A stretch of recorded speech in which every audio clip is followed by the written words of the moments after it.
Hey guys, my name's Ben Howard. We're back out here at Pipeline to finish up our round, getting ready for the Hubcity Member Championships. Right now we're on hole 10 of the red layout. This one's a par 3, 240 feet. Basket's just straight ahead. Looks like you've got like a straight gap where you can throw like a straight putter at it, but that gap seems pretty tight, so I'm going to go off to the left with a forehand and just see if I can get the push straight and slightly finish off to the right.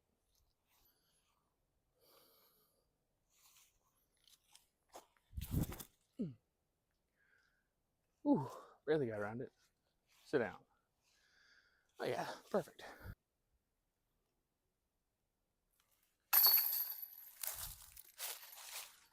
All right, guys, so we're on hole 11. This one's a par 4, 350 feet.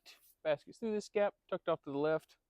This one is reachable, but there's a lot of trees in the fairway that you can't really see from here. So what I'm going to do is I'm just going to take either an overstable fairway driver or overstable mid-range, just push it through the gap and just get it to fade off to the left and give myself an easy approach shot for the birdie.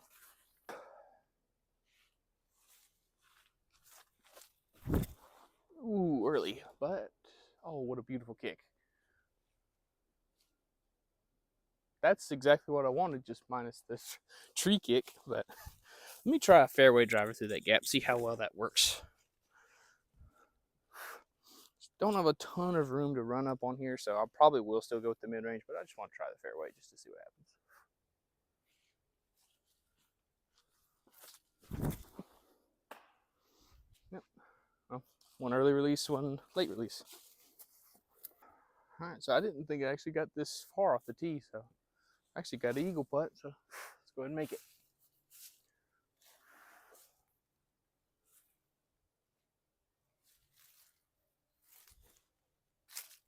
Oh, man, almost.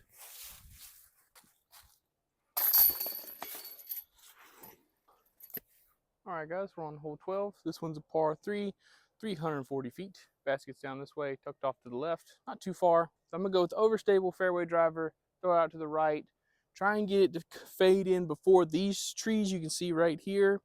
If I get in front of them and get like a good skip, that should get me down there to have like a pretty decent putt. But if I hit those trees and fall straight down, that gives me typically like a edge of circle putt.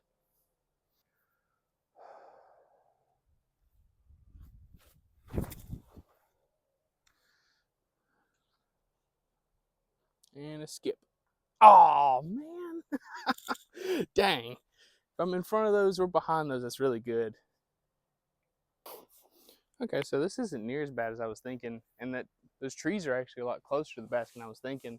So if I hit them and fall straight down, I'd probably end up with like a 20-footer. So what I'll probably do in the tournament is either go for a slower fairway driver or maybe even go down to a mid-range. Just try that instead of a 9-speed, but let's see if we can make our putt.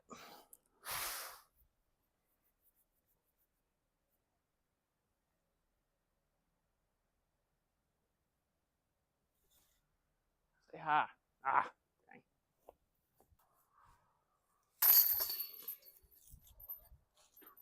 All right, guys, we're on hole 13. This one's a par 3, 260 feet.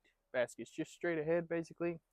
Looks like the best play is going to be like a maybe like an overstable like flex line, or I'm trying to decide if I want to go with something more understable, throw it flat and just kind of get some natural turn, or if I want to force the angle out of the hand. I'll try both. The play that I'm liking right now would probably be just the understable mid.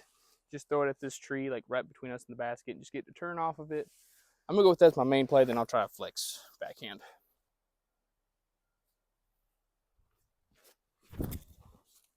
Nope. Didn't get the turn. It was super low, but I'm probably gonna have a putt from there.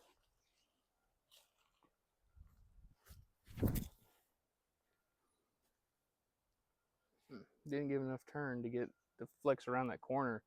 That's actually not really bad either. I got scared of throwing that turnover shot because of this tree right here on the right. So I'm probably going to go with the flex line just so that way I can throw it out closer to like straight at the basket or to the left side of the basket. Just get the flex off of it and then flatten out and fade. Just so that way I don't have to really worry about hitting anything early, and just kind of like those two shots, just give myself like an edge of circle look.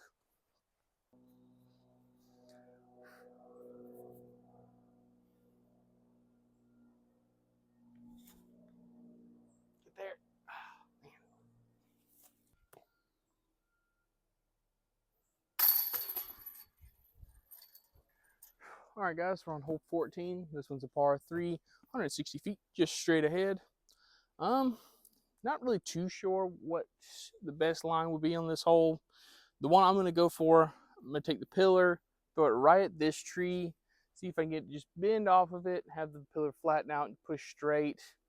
Don't want to go too far because I think there is OB back there. I don't know if it says it on there or not, but I believe there's a fence back there that's out of bounds, and there's a hill. The ground basically slopes towards it, so try not to go too far, but we'll see what happens.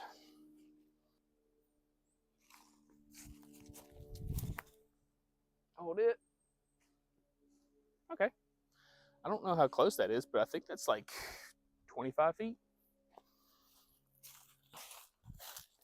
Okay, so a lot closer than I thought, and that fence is actually a lot closer than I was thinking too. So it's a good thing I went with the pillar because the pillar doesn't have as much glide as a lot of my other approach discs. And after looking back at the fairway, that was definitely the best line to take. So definitely gonna be doing this during the tournament.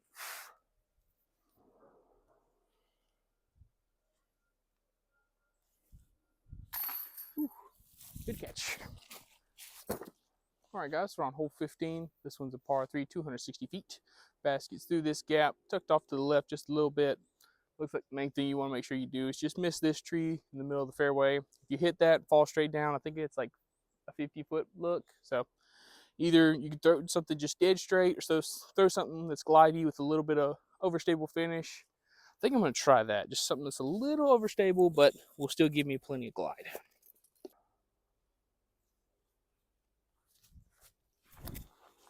Oh, I came out on hyzer. Dang it.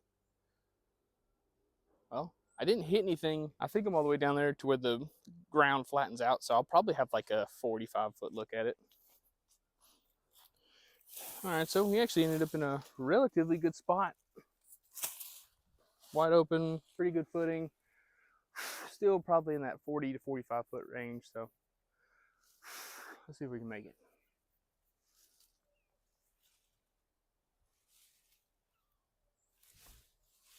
Drop, dang it. You can put that out right and just throw it straight in the basket.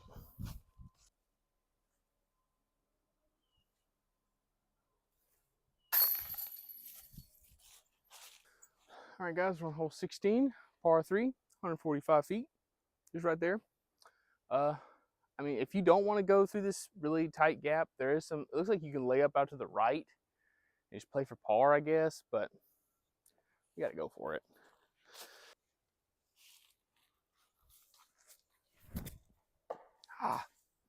I had to do it.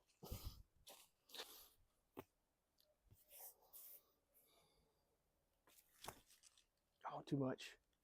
Oh, I got lucky. Okay.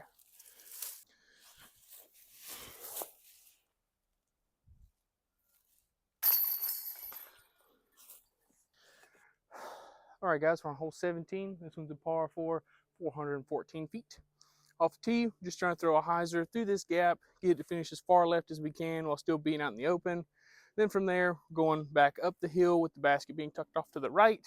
So off the tee, obviously we're trying to get through the gap, but we're also trying to throw something that will either like, you could do like a hyzer flip that won't ever get to flat and just coast left, or you can throw something really overstable, just trying to get the finish really far left, whatever you want to do. But main goal, get left.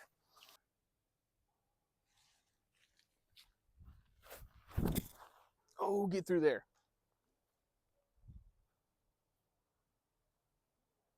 Okay, I think I'm out in the open. I might be in the tall grass. That was really close to what I wanted. I just needed it in the middle of the gap, and I think that would have been really good.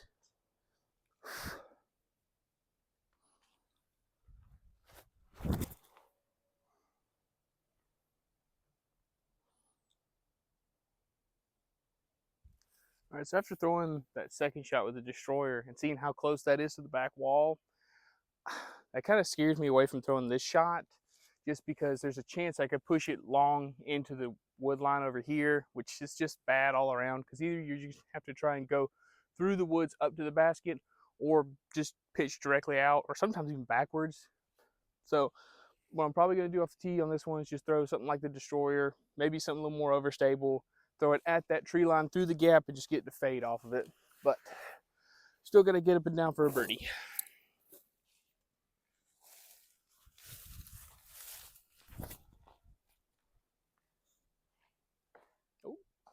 Okay, not a bad kick.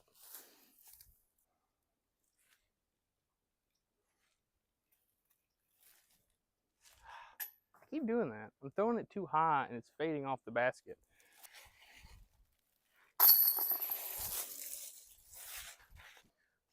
All right, guys, we're on hole 18.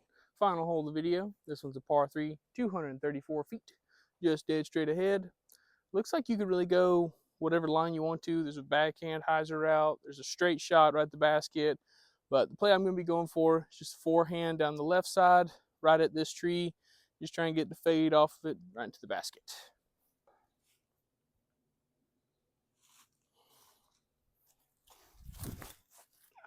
Never mind, we're going straight at it.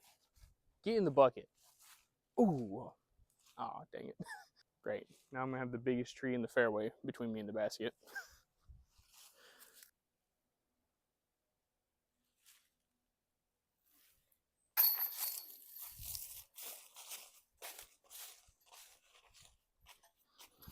All right, guys, I finished up a round out here, pipeline. I'm, I don't know how to feel about this round. I shot 7 under, which is better than I was honestly expecting, just because I've never played out here, and obviously, even though this is the shorter course, this is still pipeline, so I'm expecting there to be a good amount of difficulty out here. So to be 7 under feels really good, but I'm still not too sure how that's going to stack up in the tournament. I'm imagining if I want to be in that final 16 guaranteed, I'm going to need to shoot double digits under par.